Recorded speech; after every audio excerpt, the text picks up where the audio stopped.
coming back into the world after, I think we covered that pretty well. It's kind of rough. With any working, I've done several different sorts of workings that require retreats or at least a different space than your average physical mundane reality, and it's usually a little rough coming back.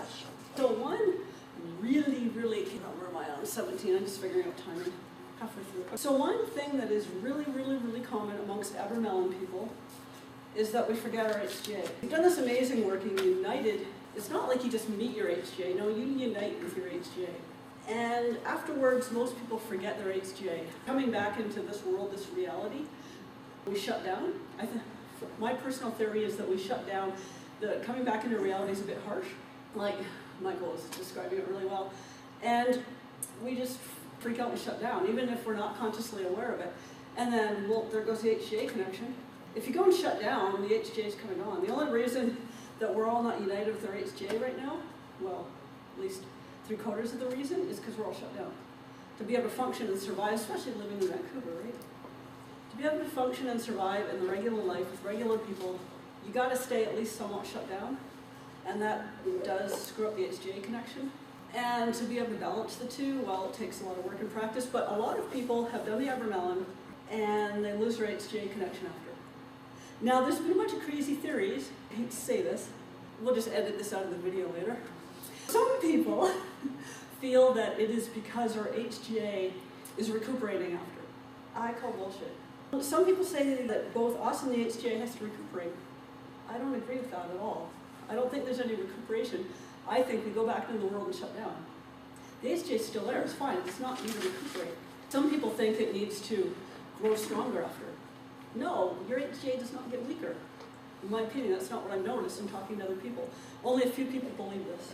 It's just, we've done the working, and then we either go, oh, I'm done, cool, I'll just go to something else, and that goes the connection, or we go back into the world and it's a little intense, and we shut down, and there goes the connection. But, so I recommend, when you do the working, I'm optimistic, I'm just saying when instead of if. When you do the working, afterwards, do not forget your holy guardian angel for a single second afterwards. Just always remember, and then if you realize, oh crap, forgot about my HJ, just, again, remember and bring it back. And keep doing the working. Just because your 6 or 18 months is up doesn't mean you stop the prayers, doesn't mean you stop the confession part, doesn't mean you stop burning the incense. No, just keep it up, keep going, to keep that connection going. There are so many people that had a problem with that, including myself the first time. I did have a period where I kind of went too much back into the world, and the afterwards part and that one occultist dying was a little rough on me. I shut down for a bit, and there went the HGA connection, but as soon as you open back up, it's fine. It's not like your HGA goes anywhere, you go somewhere. And it's so common that I had people ask me, how are you doing, how's your connection?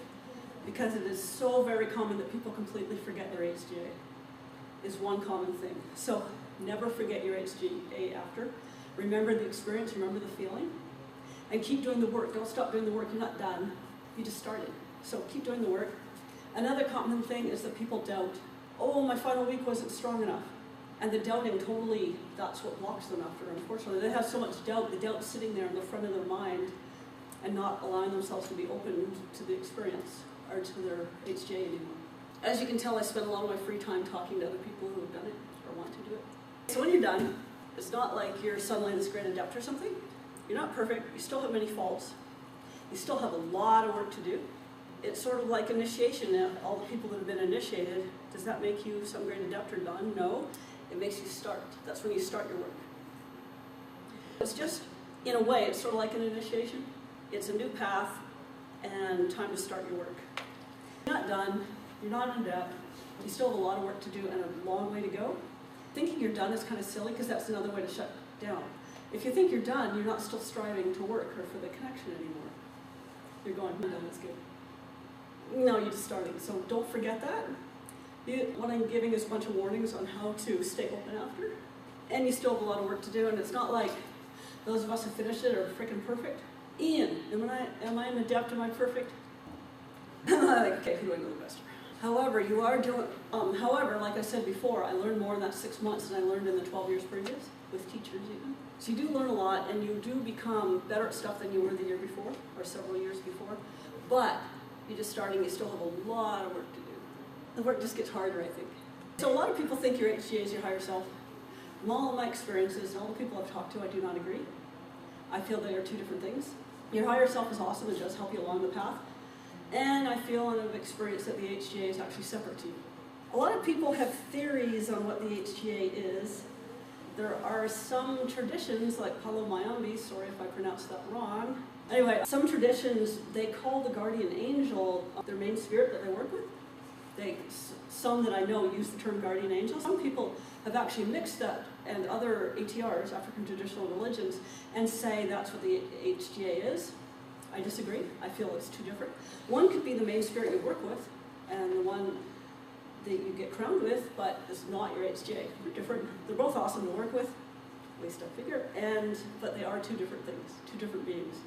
In my opinion, and all I've seen from other people, and my experience. And yes, I did get taught in that path for a while, but here I am going against all the most common perceptions on the internet about the HGA and Abramelin. Anyway, so the borderless ritual is not the same because, well, it's a different ritual. It's also not 6 or 18 months. It's a different ritual. It's to get you all connected with your HGA, but a completely different experience, in my opinion. And some people do it instead of, which, go for it. Do it all you want before, but still do the Abramelin if that's your thing and you want a deeper connection. The borderless ritual Troy is supposed to unite you with or connect you with, or? Well, it was Crowley's experience. He used, I believe he used the borderless ritual during his Abramelin experience. That'd be hard to tell. I did a silly thing. I did a 78 tarot card working during an Abramelin working one. It was hard to tell what was going on. But they are two different workings. As far as I know, borderless ritual is just like one ritual. It's not a retreat. It's not a... Well, we had somebody come on the Abramelin group lately and go, and the borderless ritual, no what? Well, and it's the point of the borderless ritual is to invoke your genius. Based on the Greek magical fires, the idea is to invoke your genius. I know, people. And then the Liber Simac, how long does that take? Not 6 or 18 months, it takes for a month or something? Yeah, 6 weeks?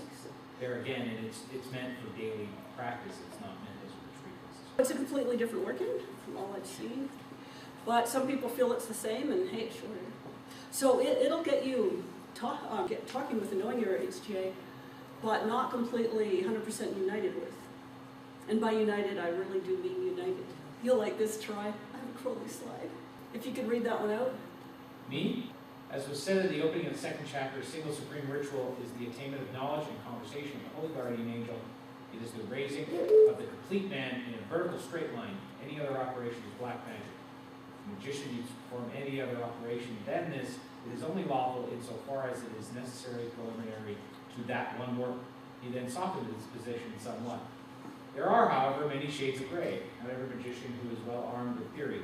Perhaps one such may invoke Jupiter with the wish to heal others of their physical ills. This sort of thing is harmless, or almost so, in that it is not evil in itself. It arises from the defect of understanding.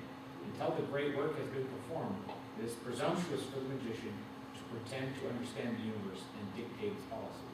Is this like quoted from Magick and Theory and Practice? I don't know, I found it on the internet. I remembered that quote and I was trying to look it up and somebody quoted him. I don't know which book it's from. Magick and Theory and Practice. I think it's Magick, Theory, and Practice, Chapter 7. You're good. In general, I don't usually agree with Crowley, but this point's kind of cool. In the fact of, I think, personally, my bias on what he's trying to say is, figure out what the hell you're supposed to be doing, and what you want, the what you want part isn't necessarily his black-white magic thing, and then go with that, because all the extra stuff is extraneous, and I'm sure everybody in this room is experienced enough that you have experienced doing a bunch of distraction crap magic, and you could have been focusing on the main goal or your main goals in the meantime. Though I'm not so much on the black and white stuff, I think it's all kind of awesome. But he does have a point on figure out your focus and do it, because in the meantime you're kind of wasting a lot of time. So we spend our entire life avoiding our HGA, the divine, magic, and anything that is not physical. And of course we're not fully aware of it, at least I'm not. At least lots of people aren't. We just subconsciously avoid it and stay shut down to it due to upbringings, fear. It's 101 reasons that we avoid any connection. More comfortable this way, scary to totally open up and go beyond how we are now. Worried we might go insane, worried we might be evil. I've talked to a lot of people actually who were raised being told they were evil and that magic's evil. That was soft. But people actually believe that, or at least internally, subconsciously believe it, which is unfortunate. A lot of us avoid different things, and then we all avoid the divine and our true wills, because if we weren't avoiding our divine and our true wills, we would 100% be doing them. Of course, there might be some people in the room that are, and awesome, congrats. I at least try to do mine, but I still get distracted. There's some really awesome distractions, and for me, they're all magic related. The first time I screwed up, I didn't finish it. Did 2 months in, then I started slacking, and I was told, stop now, or you're going to really screw yourself up. If you keep slacking, you got to do it every day, or just stop. Because if you keep slacking and only kind of half do it, you can get really screwed up. I didn't finish that first time, and then, about 5 years later, 8 years later, something like that, I redid it, determined to finish. And it was a lot harder. Like I said here, your subconscious and whatever tests you knows all the tricks. Not just that, but you know what you're getting into now. Know all the tests and challenges. You'll know how hard it's going to be. A lot of times we get into these things, we don't realize when we started Oh, that's how true. much is entailed in it. If you start over again, you know what you're getting into. I would imagine it's like going to the gym. If you quit and start going back again, it's very hard. You're right. Because you know it's not just for a week or a month, it's for the rest of your life. Oh my God. The second time was, oh my God. I was tested. Oh yeah, was I tested? Another page from the manuscripts. Now, it's not like any of these were written by Abraham that I know of. More like handed down, handed down, handed down. But hey, one of them could have been. But we figure Abraham was writing in Hebrew. So in the George, see, I'm not much a history buff, sorry guys. So I'm not much of a history buff, but if you guys are interested in the history of who Abraham actually was, George Den goes into that in great detail. He did a lot of historical research on the town, or in Germany, and figured out which town that Abraham lived in. At least he has a very good theory on, and some proof on. And you can look up to see which rabbi that Abraham was, and he talks about that quite a bit. But history, I have a lot of interest in history. In a general sense, oh definitely, but in a specific sense, it's just never been my expertise or thing. I'd say read Den for that one. And of course, another thing that Den did, which is kind of cool, is went to Egypt and found what he believes is the location where Abramelin did his Abramelin, not Abraham, because Abraham was in Germany. But Abramelin, he found where he believed was Abramelin's house and where he did it. Personally, I have a slightly different theory, but I guess I do on half of this, don't I? Anyways, I went to Egypt, went to try to find it, looked around, and I feel it was a little different. Because Abramelin had a house, you can read in the book it says, and that he was a 2-week journey from a town called Iraqi, and where George Den found would take more than 2 weeks walking or camel. But anyway, he might have. I might go check it out sometime with him. George Den, he's really cool. He's on all the groups. He's really friendly if you talk to him and email him and such. He'll answer questions. And he's like, oh, feel free to come along. Because I told him, I said, by the way, I'm a bit skeptical about where you found. I apologize for this. I try to be really respectful. And he's like, well, you can come with me sometime. He's really friendly that way. Maybe sometime we should get all the Abramelin people. So I was working with a student once who had a really rough childhood. Any of us could say I had a rough childhood? No. He had a rough childhood. I worked in residential treatment once with the people that either got to go to jail or be in the woods for 2 years. And I heard all their stories. Now his life was even rougher. Anyway, don't want to go into details because it's personal to him. But I was working with him one day, and it's kind of funny, he's a Catholic priest. But anyway, we were working on calling demons. And I was testing him. I like to see what kind of ability people have. I gave him the name of the daemon, but I did not give the seal or description or anything, and I said, and call this one. And some people you do that to, even if they're brand newbies, they can call the right one, no problem. This guy, someone's trying to manifest him. That's not the right one.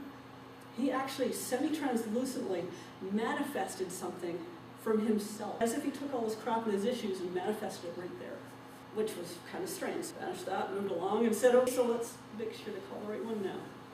I take that as part of my theory of calling out the demons after, or demons as they call them. And I think part of that is us manifesting our crap. Sure, there's internal and external, and you are calling external ones, but I think during the operation, a lot of our internal crap is what is messing with us. Our ego, internal stuff that we're manifesting, does more to us than any of those external guys, in my opinion. Because during the working, It's the most protected working I've ever seen. Nothing gets in. You think there are because you're freaking out and going, look what's by the window. But you're actually very well protected. But you do have things that come and test you, and I think that's us. I think that part is all us. Hopefully that made sense. Alrighty, a lot of people don't want to do the working because I don't want to lose my husband. I don't want to lose my wife. I don't want to lose my job. What are some of the others? I don't want to lose my house. Well, I wish I could say don't worry about that, but unfortunately, there's one person that remained married after completing the Abramelin, and that's Abraham. And there's another person that did, and that's a friend of my teacher. Aside from that, I'd say to reduce the risk, do a lot of couples counseling. But a lot of times when you lose something during the working, afterwards you're like, oh, thank you, I needed that. At least that was my experience. But anyway, that's experience to some people. And then some people will lose the job, which is kind of scary. We kind of need job money. Lose their house, stuff like that. I'd say I lost everything, but it was good. At the time, it wasn't the situation I wanted to be in anyway. But I did Abramelin because, hey, I'm here. It worked out really well for me, but for some people, it's pretty shocking and horrible. And it really is like starting over. Yeah, I would say maybe do some work beforehand to reduce the risk of things going wrong like that. Talk with your boss, explain the situation, get to know your boss better, set up a honey jar. With your relationship, couples counseling. If anybody wants to add to this, already, I've heard some stories online and in person of some things that were very challenging happening during the working. Here we are. The working is already extremely freaking challenging.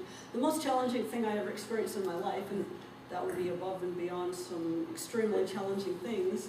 Where was I going with that? Oh, above and beyond the most challenging thing you've probably ever done in your life. Imagine losing your significant other or your house or your job. How the hell do you finish that? I was ready to go finish on the street being homeless. I didn't have to, but that's what I thought was going to happen. I was like, okay, I'll just pack this and pack that. But it's kind of scary what you either think you'll lose or you do lose. The challenges are freaking real and really scary. And couples counseling and backup for your job and stuff. A lot of people start because they want those awesome magic squares. And then they're put down of starting just because of the squares and the magic.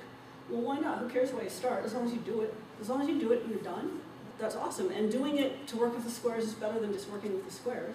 But the working and the spirits don't care why you started. The working pushes you through. You start the working, and it'd be really hard to stop the working after the first couple of months anyway. The working just keeps pushing you and keeps you going and drags you along kicking and screaming until you're done, which is kind of awesome in a way, but kind of terrifying in another. The attachments thing, I just discussed that. So if it is something that's not working out for you, crappy jobs, significant other that's crappy, but you don't realize, I'm sure everybody here has been in a relationship where you're like, I can't leave, but I love the person. Meanwhile, you look back after and go, what was I thinking? All those go away. All the things that weren't in line with what's going to be your path in the future, they just fall away. I shouldn't use the word just, but at least in my experience and from what I've read of others. And yeah, everybody's freaked out. What if I do it wrong? What if I don't do it right? What if I don't get my HGA at the end? No, as long as you do the instructions, do the working every single day for 6 or 18 months, do it as it is stated, it'll work.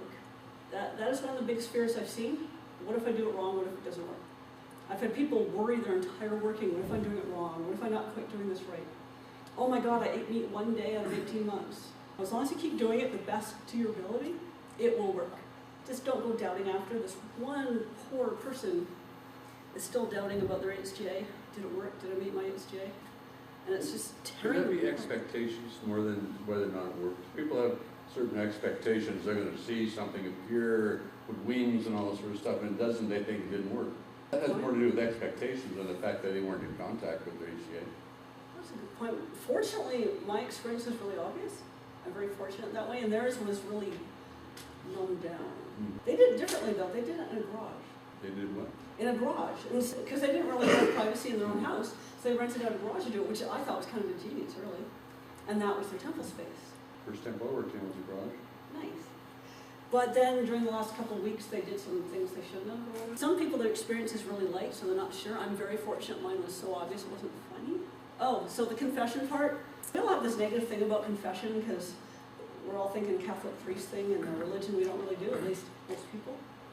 But I found it completely different. I wasn't confessing the Christian sins because I'm not Christian, and I don't feel those are sins. So I confess things like, I ask forgiveness for slacking, I ask forgiveness for not getting enough work done, I ask forgiveness for not doing the dishes, and then of course you get the bigger, deeper ones that I won't be saying in public, thanks, for this long list. Basically, every single thing you've done in your life that you consciously or subconsciously feel guilty about, you want to get out. Over and over and over, you say them daily. There's things, so I found, so you say your list, I wrote them all out, list of 50 or whatever you say. And as you keep doing it over time, you get deeper and deeper and deeper. It's like, oh, I'd forgotten this one. Oh, I didn't realize this one. Wow, I never resolved this one. And it just goes deeper and deeper and deeper. So it's this crazy amount of inner work where you get some severe depth in, and then you start to realize the roots and the stems of some of them. It can get pretty intense. I find that an important part of it. Don't leave that out.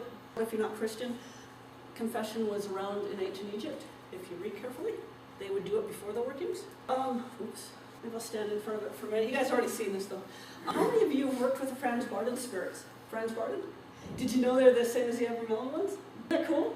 What Franz Barden did is he took the list of the Abramelin demons, came up with a code, this code here, scrambled up their names and put them in one of his books. There's a bunch of ceremonial magicians who have been calling the Barden spirits this whole time, not knowing they're Abramelin demons. I think that's just the most awesome thing ever. And the code he just gave to students only. There are people who've been working with these Abramelin demons and had no idea. I think that's just kind of awesome. You ever worked with them as well? That. I see that you're laughing. The Taoist in me appreciates that all things change. If you want to experience change, this is a good path. Let's see. Yeah.